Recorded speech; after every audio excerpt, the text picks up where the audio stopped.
চলে গেলেন বুদ্ধদেব ভট্টাচার্য। অবসান হলো বাম জমানায় একটা অনেক বড় অধ্যায়। রাজনীতিতে মতের অমিল থাকলেও বুদ্ধদেব ভট্টাচার্যকে খুব কাছ থেকে দেখার সুযোগ হয়েছে আমার। এমনকি বহু ব্যাপারে তার প্রয়োজনীয় হস্তক্ষেপেরও দরকার হয়েছিল। বামপন্থী রাজনীতি যারা করেন, জ্যোতি বসু, মাননীয় বাংলার মুখ্যমন্ত্রী জ্যোতি বসু থেকে বুদ্ধদেব ভট্টাচার্য, এটা শুধু মার্ক্সবাদী কমিউনিস্ট পার্টিরই বামপন্থী যুগ নয়।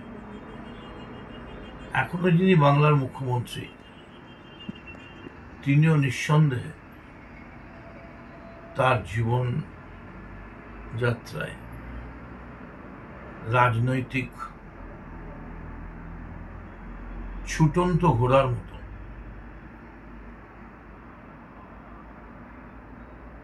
দুঃসাহসিক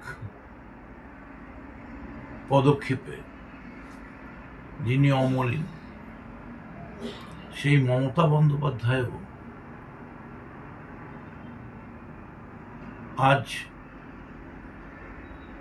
বুদ্ধদেব ভট্টাচার্যের সম্মানে যেভাবে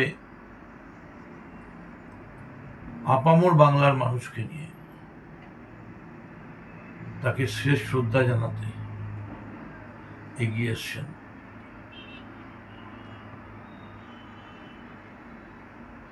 পাশের রাজ্যের দিকে তাকালে এই রাজনীতির সঙ্গে কিন্তু কোনো মিল খুঁজে পাওয়া যায় না।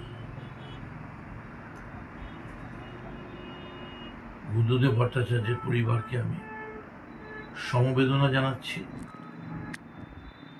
এবং এইটুকুন আমাকে বলতেই হচ্ছে, ছাত্র যুব রাজনীতির একজন একনিষ্ঠ কর্মী হিসেবে নিঃসন্দেহে বুদ্ধদেব ভট্টাচার্য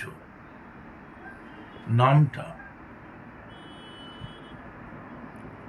আমার চিরস্মরণীয় হয়ে থাকবে।